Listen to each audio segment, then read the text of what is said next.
speak in vain, no syllable empty your voice.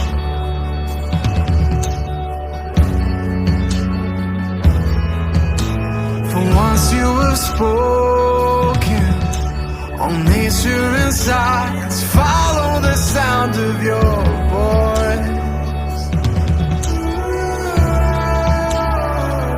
And as you speak,